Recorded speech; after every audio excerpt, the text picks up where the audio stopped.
윤석열 대통령이 국방부를 포함한 세 개 부처 개각을 단행한 가운데 민주당이 이종섭 장관에 대한 탄핵을 추진할지 논의하고 있습니다.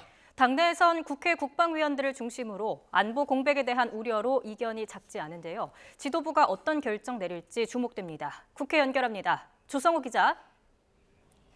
네, 국회입니다. 네, 최고위 보통 아침에 하는데 아직 결론이 안 났습니까? 조만간 결과를 발표할 걸로 보입니다. 민주당은 해병대 최상병 사건 수사 외압 의혹과 관련해 이종섭 국방부 장관 탄핵안 추진 여부를 오늘 최고위원회에서 결론 내리기로 했습니다. 비공개 논의를 거쳐서 단식 16일째인 이재명 대표에게 보고한 뒤 언론에 발표할 예정입니다. 어제 의원총회에서 민주당은 이 장관 탄핵 사유가 충분하다고 의견을 모았지만 이견이 나오기도 했습니다. 사의를 밝힌 이 장관 사표가 수리되면 탄핵 추진이 사실상 불가능하고 안보 공백에 대한 우려도 고려해야 한다는 겁니다. 국민의힘은 민주당이 이 장관 탄핵 추진을 머뭇거리는 걸 겨냥해 공세의 고삐를 늦추지 않고 있습니다. 특히 민주당이 최상병 사건 관련 의혹에 특검을 추진하는 걸 강하게 비판하고 있는데요. 대한민국 안보 수장에 대해 발목 잡기를 하려다가 막상 이 장관이 사의를 표명하고 새 장관 후보가 지명되니 명분도 없이 특검을 주장한다고 날을 세우고 있습니다. 민주당은 신원식 국방부 장관 후보자에 대해서도 극우 발언 논란 등을 들어 부적격하다고 주장하고 있습니다. 정청래 최고위원 발언 들어보시겠습니다. 청와대를 습격한 무장공비 출신 김신조 씨가 국방장관에 내정된 줄 알았습니다.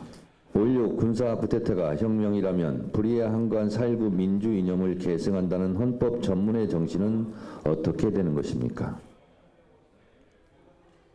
반면에 국민의힘은 최고 안보 전문가로서 적임자라고 맞서고 있습니다. 그래서 안보 수장을 둘러싼 여야 공방 계속 이어질 전망인데요.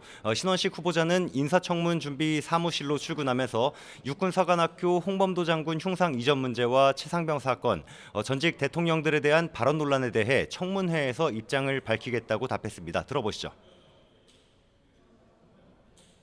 후보자로서도 지금 어떻게 말씀드린 건 적절치 않다고 봅니다. 단 청문회장에서 제가 할 수 있는 범위 내에서 필요하다면 제 의견을 밝히겠습니다. 청문회장에서 제 입장을 밝히겠습니다. 정기국회가 2주째 이어지고 있습니다. 여야 서로 다른 행보에 나섰다고요? 네, 국민의힘 김기현 대표와 윤재옥 원내대표 등 국민의힘 지도부는 인천 상륙작전 73주년 기념 행사를 찾았습니다. 행사는 인천 앞바다 해군 상륙함에서 진행됐습니다. 북한의 위협에 맞선 한미동맹의 중요성을 강조하고 특히 북한과 러시아가 군사협력을 강화하는 상황에서 한미일 삼각공조라는 윤석열 정부 안보정책에 힘을 싣는다는 의미도 있습니다.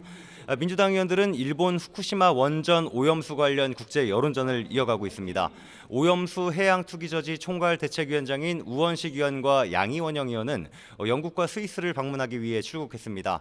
런던에 있는 국제해사기구 본부와 제네바 유엔 인권이사회를 찾아 오염수 방류에 대한 우려를 전달할 계획입니다.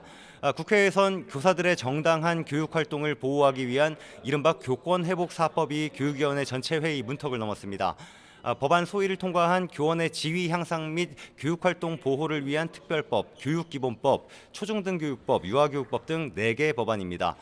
교사가 아동학대 혐의로 신고된 경우 정당한 사유가 없는 한 직위 해제 처분을 하지 못하는 내용 등이 포함됐습니다.